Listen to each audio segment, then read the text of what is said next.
RJD कैसे coordinate कर पाएगी, ये सवाल ही नहीं पैदा होता है।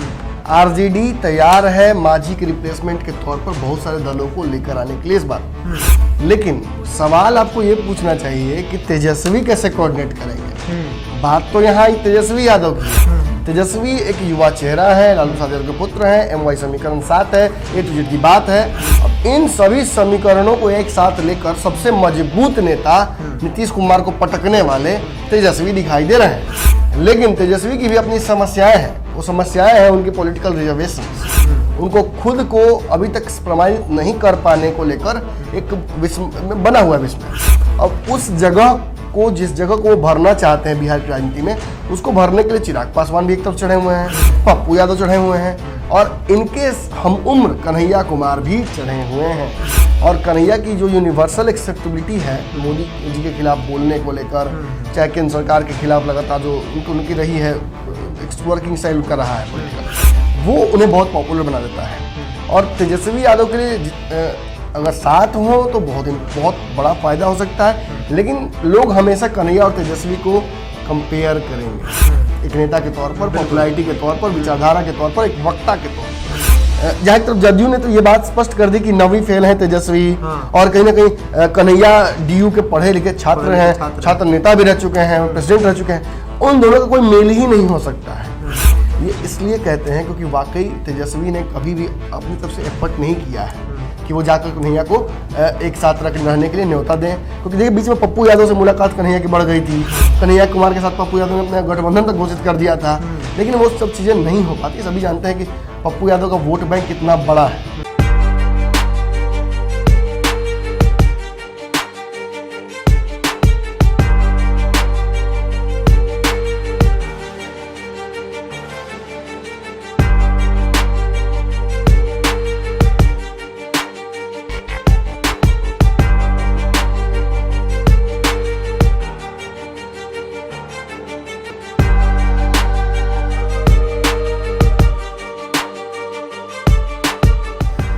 खबरों का बाजार हमेशा गर्म रहता है।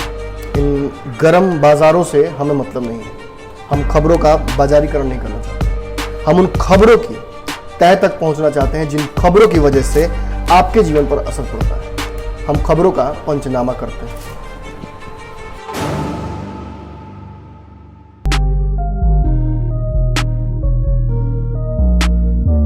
नमस्कार, भारत लाइव देख रहे हैं आप। मेरा नाम बिरजू सिंह है। भारत लाइव का वो शो देख रहे हैं जिसका आपको बेसब्री से इंतजार होता है। पंचनामा देख रहे हैं आप।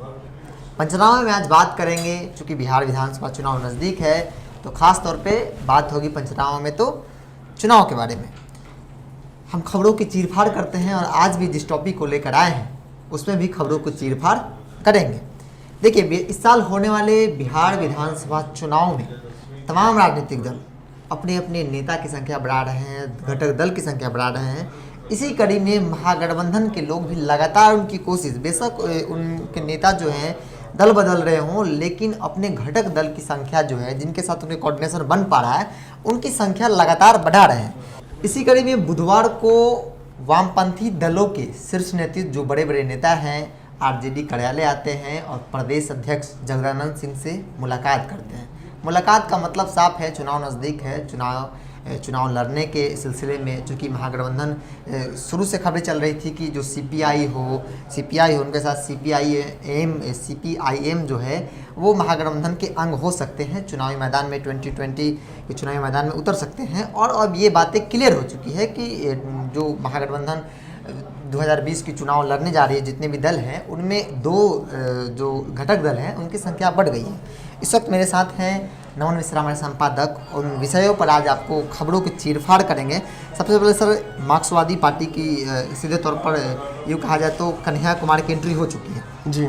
एक युवा चेहरा यहाँ तेजस्वी यादव है, उससे भी बड़ी युवा चेहरा। अगर क्वालिफिकेशन की बात की जाए, राजनीतिक समझ की बात की जाए तो इसमें कोई दो शक नहीं है कि कन्हैया कुमार है। इस एंट्री को आप कैसे देखते हैं? चूँकि सीट समीकरण जिस तरीके से महागठबंधन के अंदर एक पेचीला मामला बना हुआ है, इस बीच दोनों दलों को आना, क्या लगता है आरजेडी कोऑर्डिनेट कैसे कर पाएगी? किस तरीके से 2020 जो आगामी चुनाव है उनको अपने कोऑर्डिनेशन बनाते हुए चुनावी मैदान में उतरेगी? देखिए, एक बात मैं बता दूं, अभी आरजेडी कैसे कोऑर्डिनेट कर पाएगी ये सवाल ही नहीं पैदा होता है। आरजेडी तैयार है मांझी के रिप्लेसमेंट के तौर पर बहुत सारे दलों को लेकर आने के लिए इस बार। लेकिन सवाल आपको ये पूछना चाहिए कि तेजस्वी कैसे कोऑर्डिनेट करेंगे। बात तो यहाँ तेजस्वी यादव की है। तेजस्वी एक युवा चेहरा है, लालू प्रसाद यादव के पुत्र हैं, MY समीकरण 7 है, A to Z की बात है। अब इन सभी समीकरणों को एक साथ लेकर सबसे मजबूत नेता नीतीश कुमार को पटकने वाले तेजस्वी दिखाई दे रहे हैं। लेकिन तेजस्वी की भी अपनी समस्याएं हैं। वो समस्याएं हैं उनकी पॉलिटिकल रिजर्वेशंस। उनको खुद को अभी तक प्रमाणित नहीं कर पाने को लेकर एक बना हुआ विस्मय। अब उस जगह को, जिस जगह को वो भरना चाहते हैं बिहार की राजनीति में, उसको भरने के लिए चिराग पासवान भी एक तरफ चढ़े हुए हैं, पप्पू यादव चढ़े हुए हैं, और इनके हम उम्र कन्हैया कुमार भी चढ़े हुए हैं। और कन्हैया की जो यूनिवर्सल एक्सेप्टेबिलिटी है मोदी जी के खिलाफ बोलने को लेकर, चाहे केंद्र सरकार के खिलाफ लगातार जो उनकी रही है, वर्किंग स्टाइल उनका रहा है पॉलिटिकल, वो उन्हें बहुत पॉपुलर बना देता है। और तेजस्वी यादव के लिए अगर साथ हो तो बहुत बड़ा फायदा हो सकता है। लेकिन लोग हमेशा कन्हैया और तेजस्वी को कंपेयर करेंगे, एक नेता के तौर पर, पॉपुलैरिटी के तौर पर, विचारधारा के तौर पर, एक वक्ता के तौर पर। और वहाँ कहीं ना कहीं तेजस्वी यादव, क्योंकि तेजस्वी इवॉल्व कर रहे हैं। पिछली बार जो अंतिम भाषण उन्होंने दिया था ज्ञान भवन में, वो मुझे बहुत इंप्रेसिव लगा, उसमें वो कलेवर दिखा। लेकिन हम सभी जानते हैं कि कन्हैया एक अच्छे वक्ता हैं, और इन चीज़ों को थोड़ा पीछे जाकर समझाऊंगा आपको तो समझ में आ जाएगा। ये जो नया कोऑर्डिनेशन नहीं है, महागठबंधन में 5 दल हैं, मांझी जी निकल गए, 4 दल बचे। लेकिन सच्चाई ये नहीं है। 2019 के चुनाव में भी महागठबंधन में 5 नहीं 6 दल थे। राजू यादव चुनाव लड़े थे आरा से CPI जी, और राजू यादव हिस्सा थे महागठबंधन के, समर्थित कैंडिडेट थे।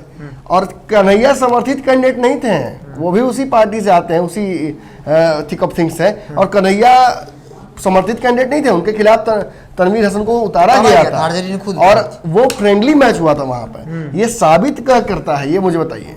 ये साबित करता है कि कन्हैया कुमार को लेकर कुछ रिजर्वेशंस है तेजस्वी यादव के मन में। कन्हैया कुमार को लेकर कुछ पूर्वाग्रह है, और वो पूर्वाग्रह कैसे ऊपर पाता है ये भी मैं बता सकता हूँ आपको।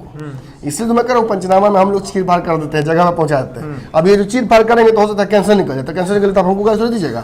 हमने तो आपको डायग्नोस्टिक दिखा दिया, अब इलाज के लिए बाद में मिलिए कभी प्राइवेट में, इलाज हो जाएगा उसका भी।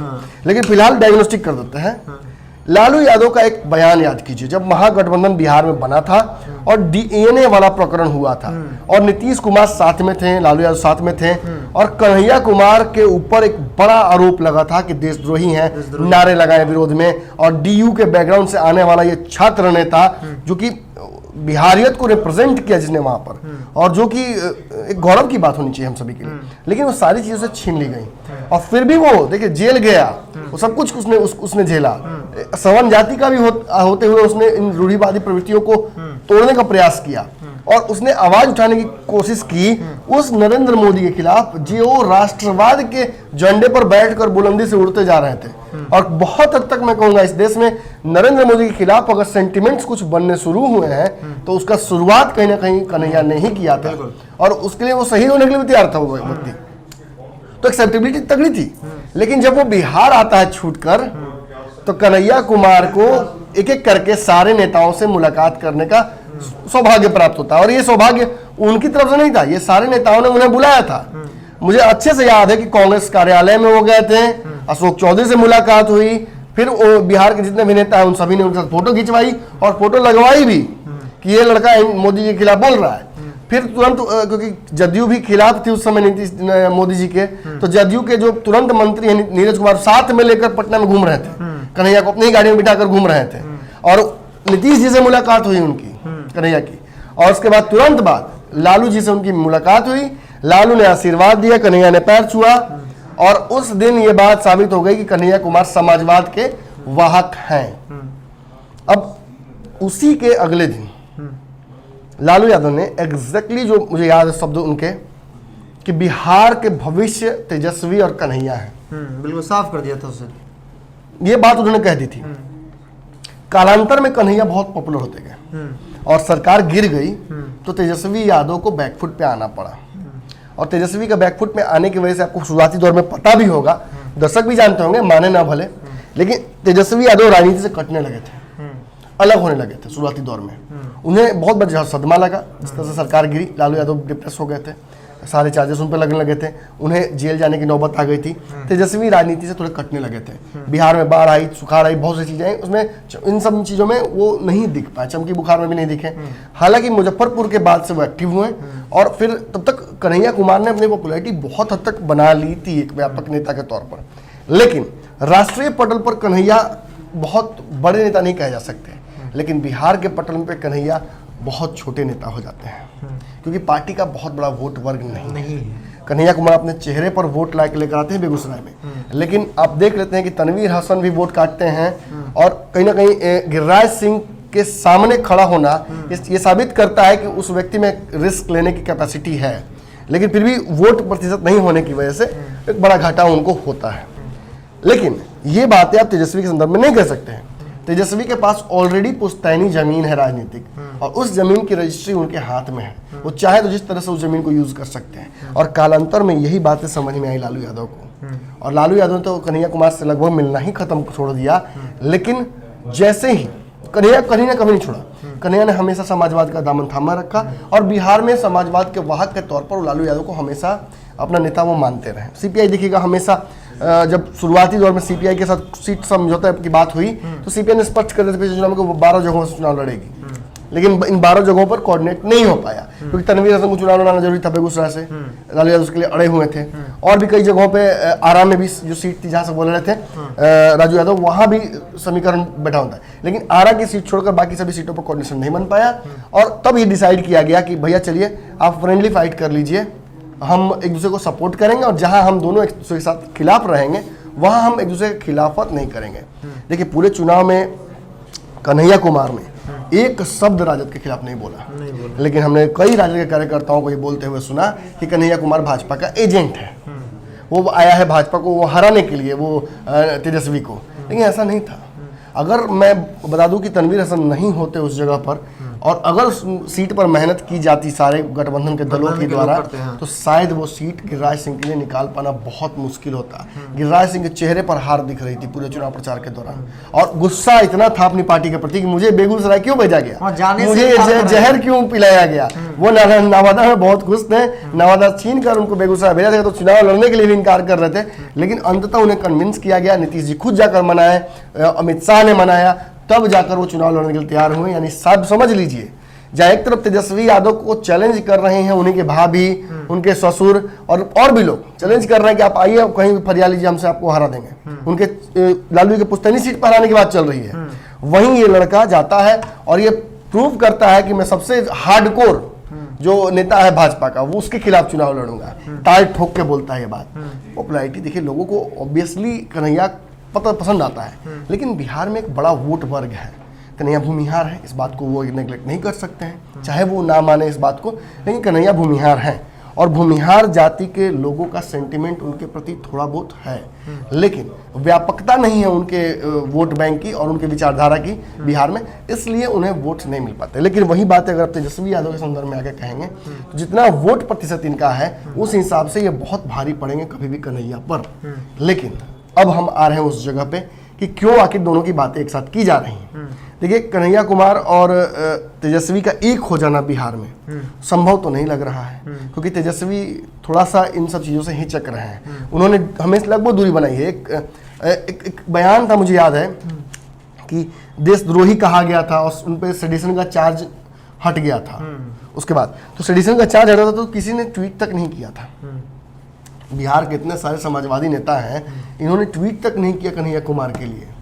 और ये तेजस्वी यादव के ट्विटर हैंडल को मैं बहुत देर तक मैंने देखा था, मुझे उम्मीद थी कि शायद वो जाकर ट्वीट करें आउट ऑफ द लाइन, लेकिन ये जो एक एंटी नेशनलिस्ट का लग गया ठप्पा उनके ऊपर, सो कॉल्ड, ये कोई प्रूफ नहीं हो पाया अब तक, इसकी वजह से भी राजद दूर होती है।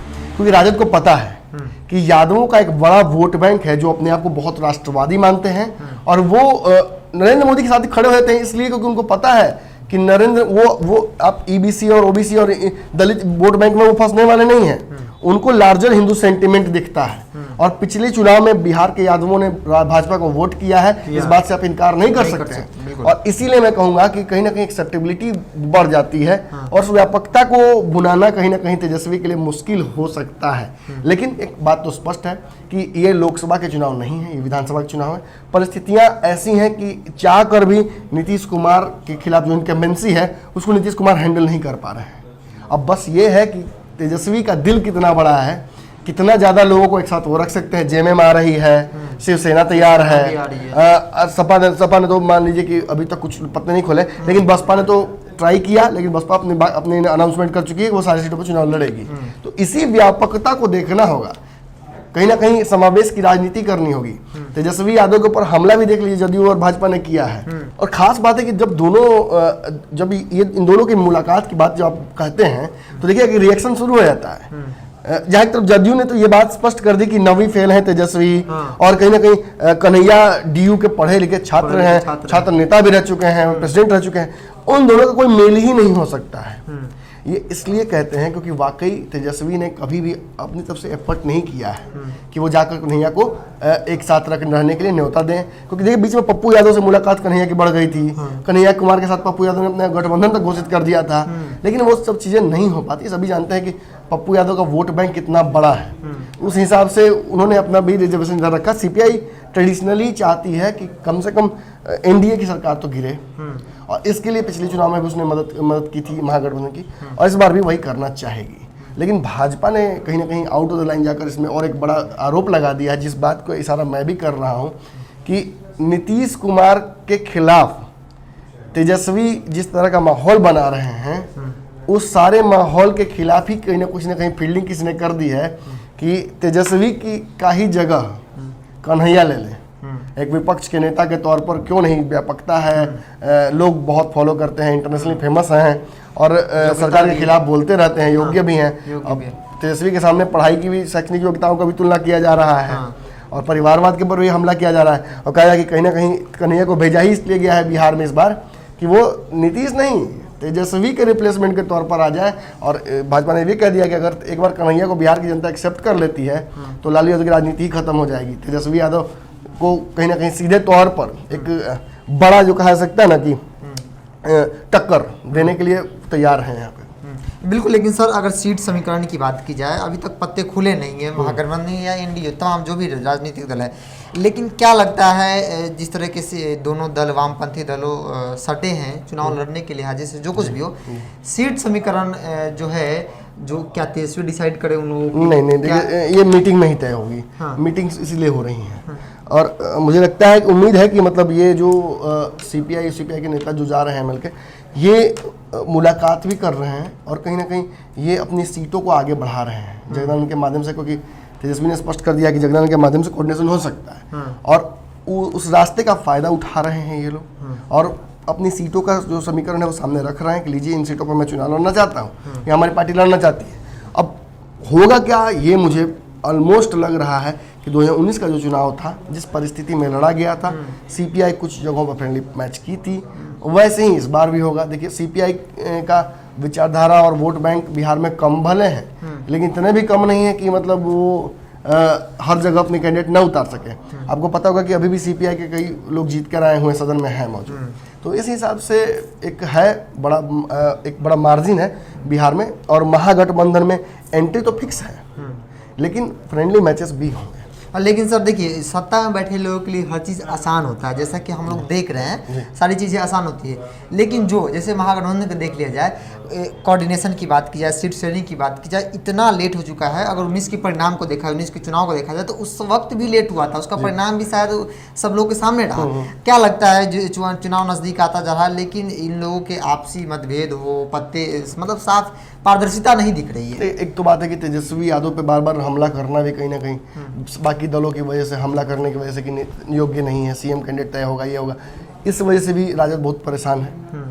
और दूसरा कि कहीं ना कहीं तेजस्वी डरे भी थोड़ा सा है अंदर से, वो बाकी पार्टियों के समीकरण से वो जानते हैं कि राजद के लिए अंतिम मौका है, और राजद के लिए ही नहीं, लालू परिवार के लिए भी अंतिम मौका है। इसके बाद राजद जो पार्टी है वो कार्यकर्ताओं के हवाले हो जाएगी, इसके बाद फिर 5 सालों का संघर्ष जो होगा वो नेता नहीं करते हैं, वो कार्यकर्ता करते हैं। और फिर कार्यकर्ता किस दिशा में लेकर जाएंगे पार्टी को, पार्टी में आधिपत्य किसका रहेगा।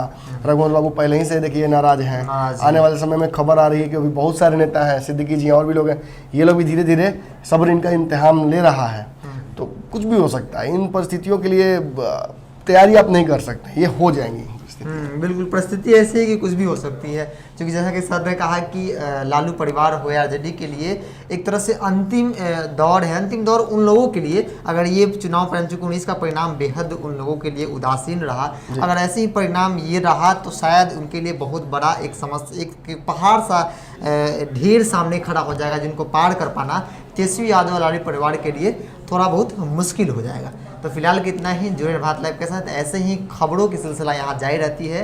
अगर आपने मेरा यूट्यूब चैनल सब्सक्राइब नहीं किया हो तो सब्सक्राइब कर ले, ताकि आपके एक सब्सक्राइब करने से शायद हमारा मनोबल और बढ़े, और ताकि लगातार हम निरंतर प्रयास करते रहें कि ऐसे ही खबरों की चीरफाड़ करके आपके सामने रखते रहें। नमस्कार।